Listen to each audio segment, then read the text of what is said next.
hablando de estas desigualdades y estas situaciones, bueno, que se han hecho muy visibles, ¿no?, en esta época de cuarentena.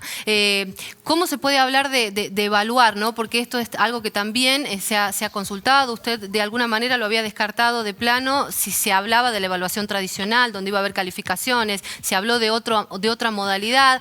Acá en Tucumán también estuvo pasando lo mismo y hubo gente en contra, ¿no?, de esta posibilidad de que se evalúe. Bueno, para nosotros la evaluación es un componente central, básico de todo proceso de enseñanza-aprendizaje. Un maestro a la distancia, ¿no?, y ni hablar en el aula, pero a la distancia evalúa decenas de veces en el día. Cada devolución, cada ida y vuelta es un proceso de evaluación. ¿Qué decimos nosotros en esta instancia? Que la evaluación, y lo aprobamos por unanimidad en el Consejo Federal de Educación, ¿no?, el Gobierno Nacional, con el acompañamiento de las 23 provincias, la Ciudad de Buenos Aires y las propias organizaciones sindicales y el Consejo de Rectores de las universidades que acompañó también esta iniciativa.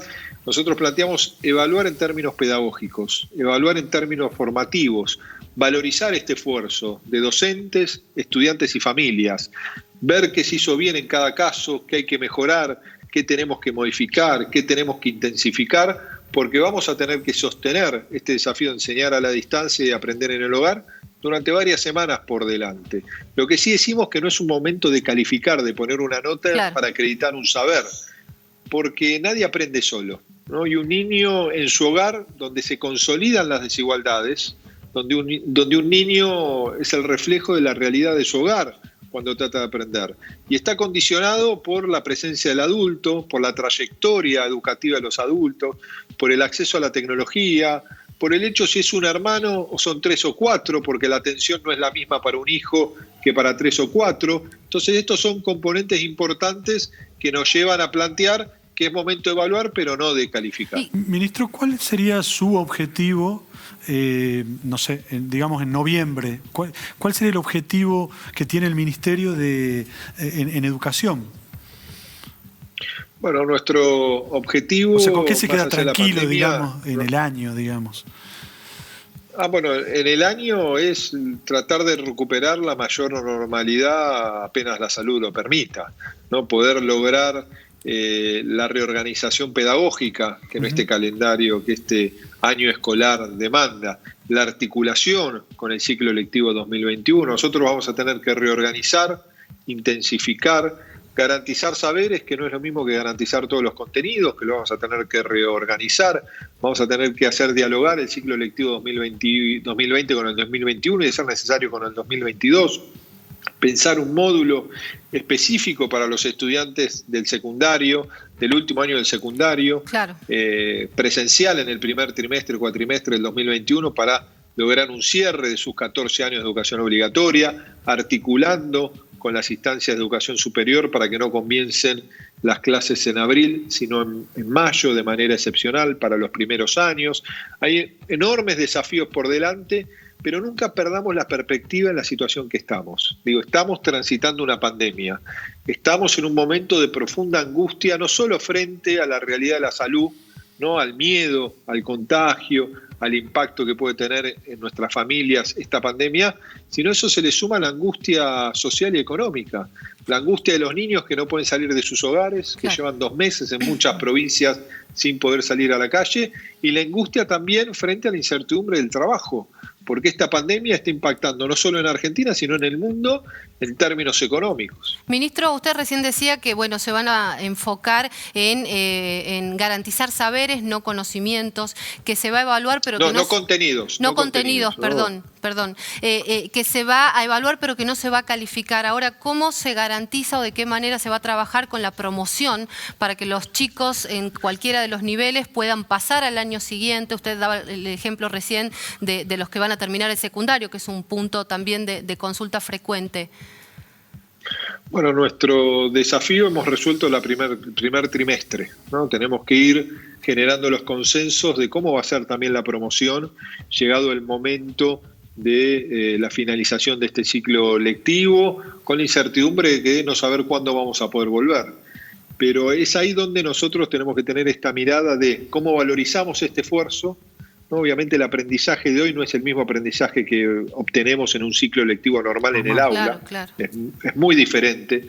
Nuestras aulas van a ser más desiguales, más heterogéneas al momento de regresar físicamente a la escuela, y eso es un abordaje que nos va a definir a nosotros como sociedad y como gestión educativa.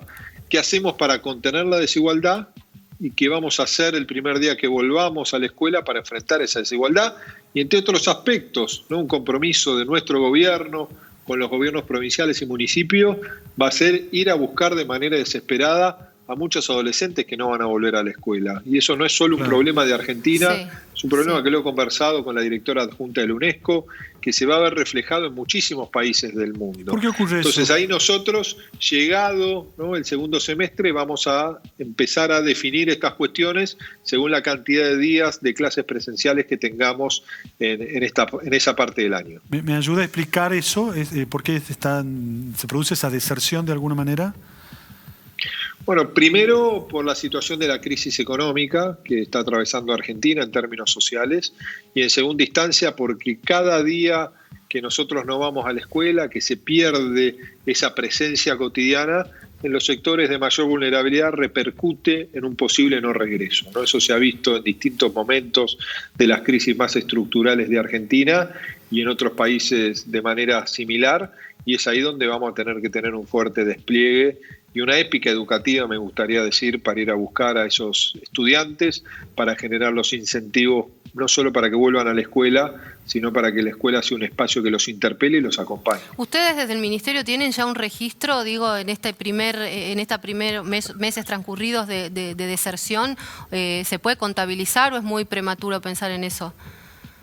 No, hoy deserción no se tiene, lo que sí se puede tener es abandono. Según cada una de las jurisdicciones educativas, nivel de vínculo que hay con los docentes y con las instituciones, que varía entre el 8 y el 30% que no se ha generado un vínculo.